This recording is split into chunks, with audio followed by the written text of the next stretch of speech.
مرحبا بكم في بودكاست العمل. هنا نوضح واقع العمل في سلطنة عمان، وانطلاقا من المشاركة المجتمعية نعالج واقع التحديات، نستشرف الخطط المستقبلية لموارد بشرية وطنية أكثر كفاءة وإنتاجية. بودكاست العمل.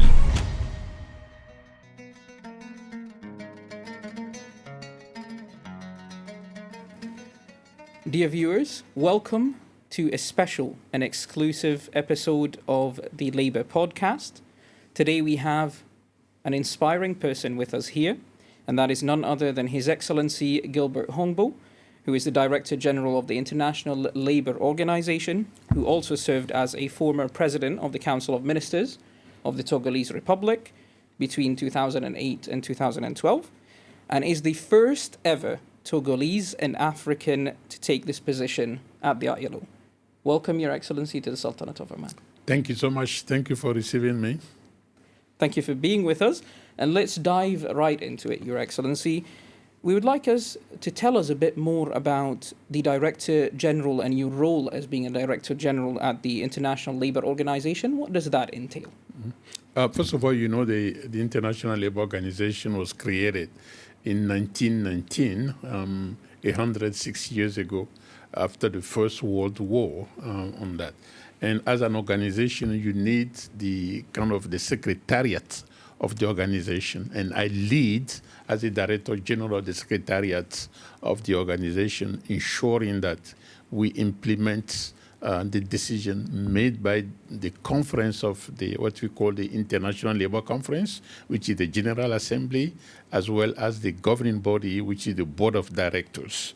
So our fundamental mandate, of course, of the organization is adoption of labor conventions, and therefore encouraging member states. We have 187 members, including Oman, to ratify those conventions and provide technical assistance in implementing the convention and ensuring that when there are issues, the issues are also dealt with. So this is what I have to lead. Yes, lovely. You mentioned that the Sultanate of Oman is a member in the ILO. So I would like you to describe the level of cooperation between the International Labour Organization and the Sultanate of Oman, represented by the Ministry of Labour. No, first of all, it's an opportunity for me to sincerely thank His Highness and as well as the whole people from the Sultan of Oman for receiving us and for cooperation that has been going on for so many years, I have to say. And as I'm speaking, Oman is a member of our Board of Directors, and representing Oman, but also the GCC countries, the whole Arab group countries. So it's a huge responsibility, which therefore increase our cooperation. So we're working on several matters. I just have the privilege of having a discussion with the Minister of Labour and the whole senior management team on various issues, from the social protection, the maternity protection, meeting with the trade union leaders and the Chamber of Commerce, so the tripartite altogether. So it's really very dynamic one. And the permanent mission of Oman in Geneva is quite also very active, and we are so pleased about it. We're happy to hear that, and we really wish that we extend hands with you at the ILO to make sure that the labour issues and challenges are resolved worldwide. We also want to know about the assessment of progress, in your opinion, about the Arab countries in promoting compliance with international labour standards. What's the level of that? How do you assess it in Arab countries? Of course, there's still always room for improvement. But when we look at the progress that we have made in the last 10 years, first of all, it's very commendable. It's very commendable that there have been progress in the last 10 years or so. At the same token, we have ILO, we have what we call our fundamental principle and rights at work. We have 5 groups of those fundamental. One is the freedom of association and collective bargaining, is the work against child labor, forced labor, And we are also working as a fourth fundamental against discrimination in employment. And the last one is the occupational safety and health on that. So in all those categories, we are continuing working with all the member states in the region in continue improving the trajectory toward a full compliance. Lovely. So how do you assess that when it comes to Arab nations? What are the level that we're at, and where should we be targeting to go with this? I mean, of course, the target is to have all our fundamental and our governance convention been ratified and implemented. But beyond we don't want to stop at just ratification.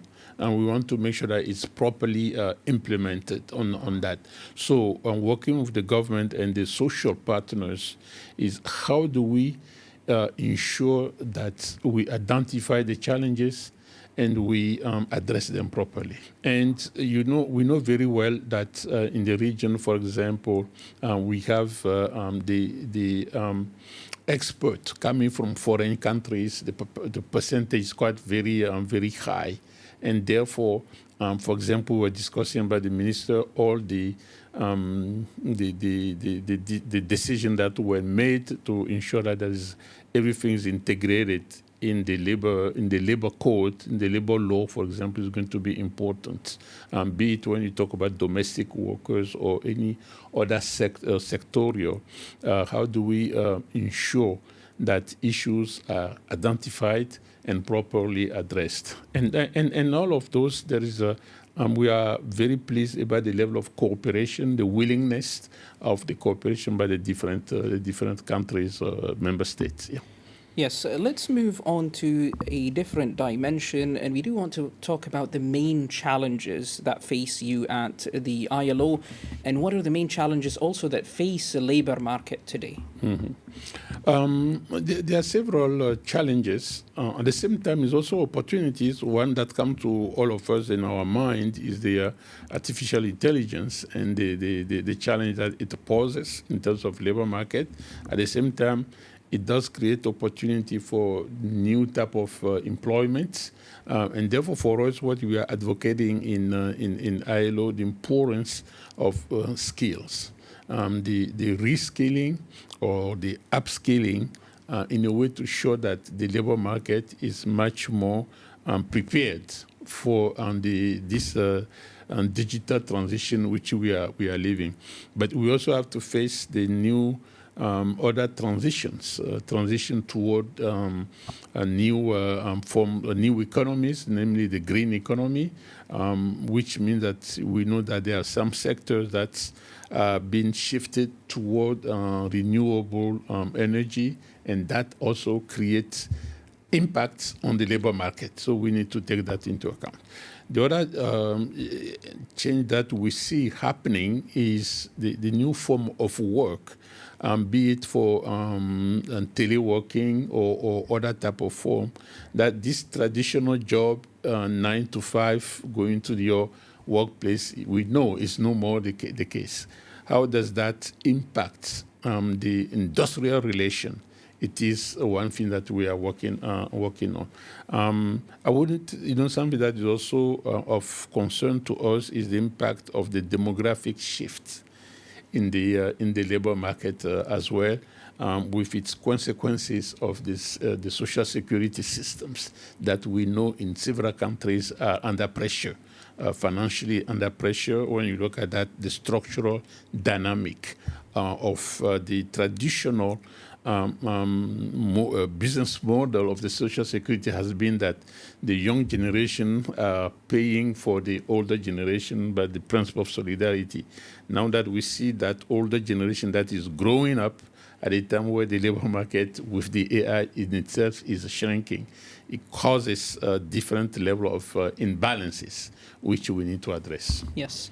Your Excellency, you touched upon a very important point when it comes to AI and upskilling the workforce for the next level, for the next upcoming years that we have. And on that note, I want to understand your impression about the Sultanate of Oman's efforts to modernize its labor system and also promote decent work at the same time for everyone.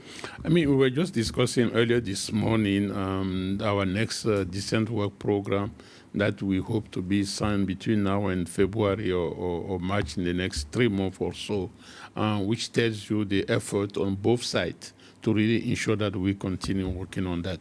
But clearly, the social protection dimension, I know you have been recently, you were able to really review if I take the pension system from 11 different pension systems to merge on in one, and that is very strong. One is something commendable.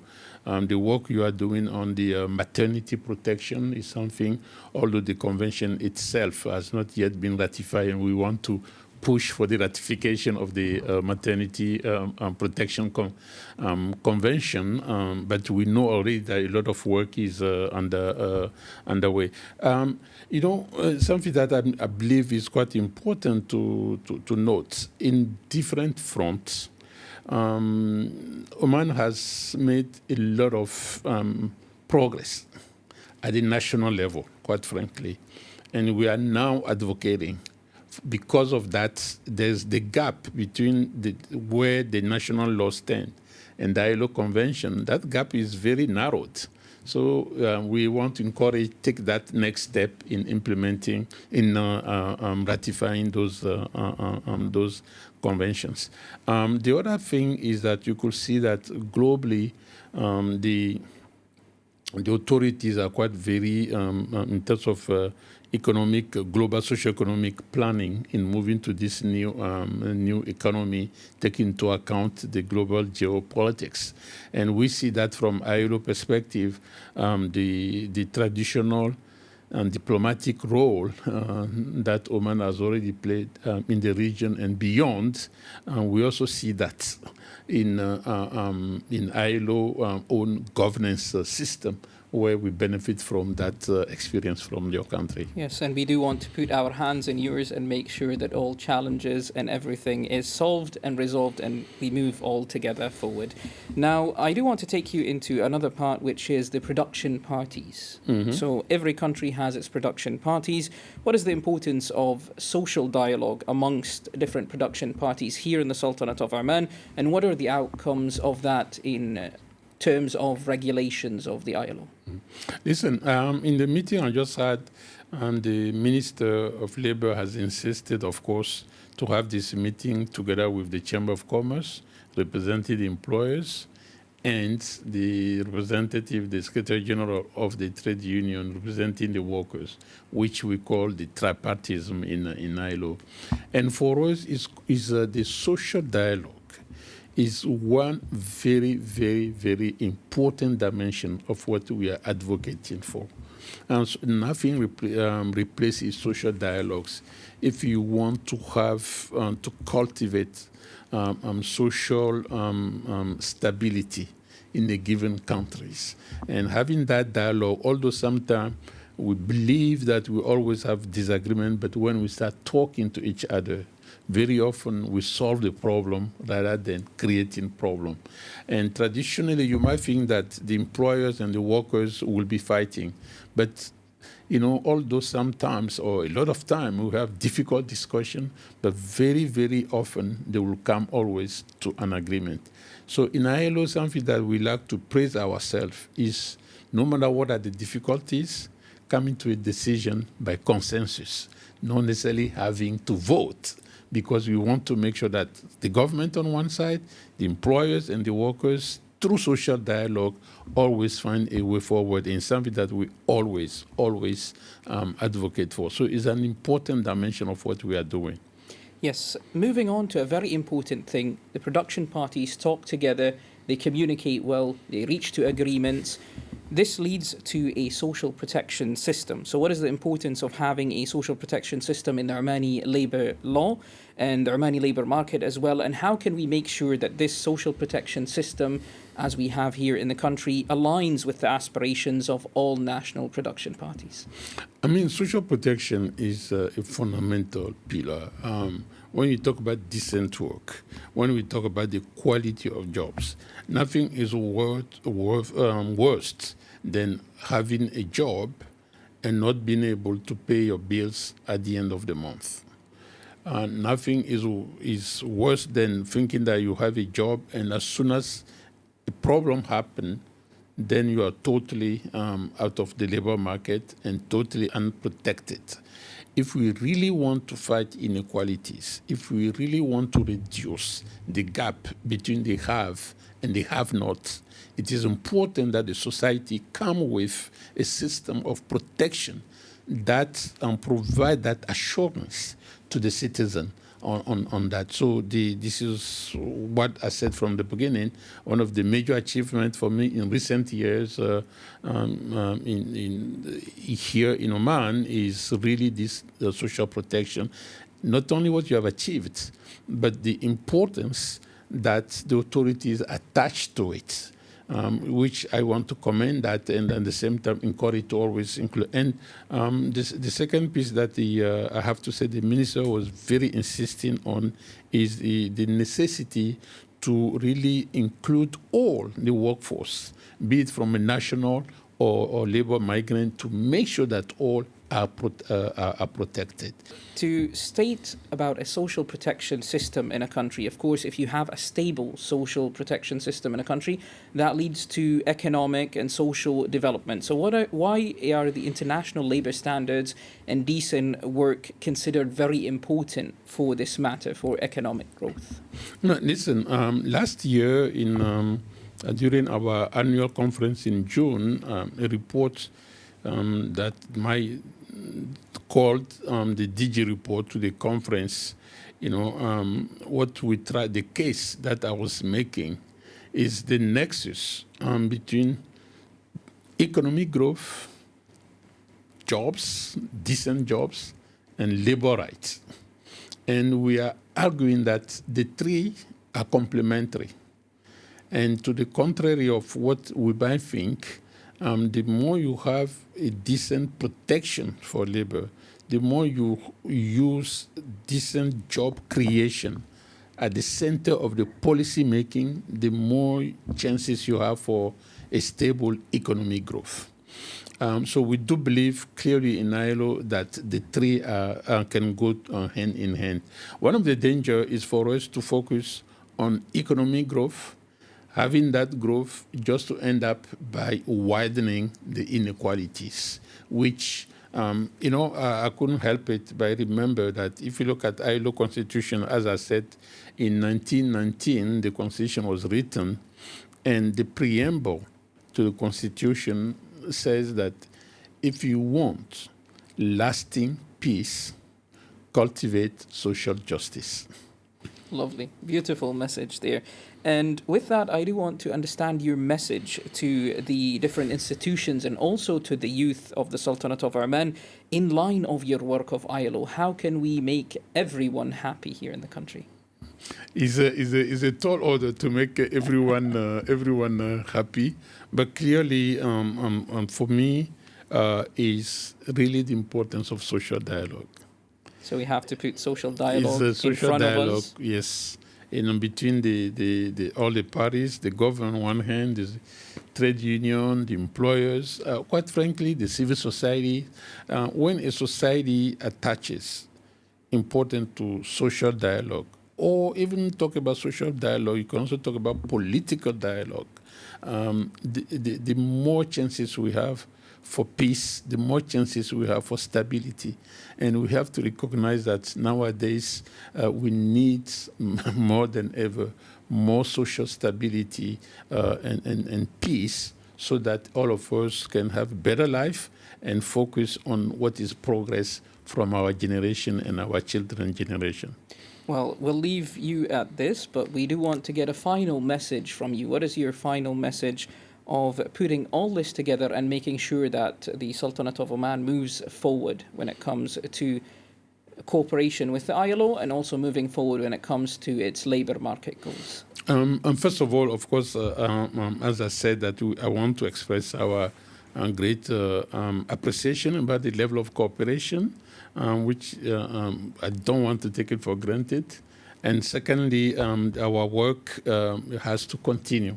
Meaning that nothing is perfect, and therefore it's always room for us to all continue in the progress. And ILO, we stand ready to continue working with the authorities and so that to ensure progress continues. Well, here from the Sultanate of Oman, we do thank the ILO, and we thank you, Your Excellency Gilbert Hongbo, Director General of ILO, for being with us. Thank you very much. Thank you so much for receiving me.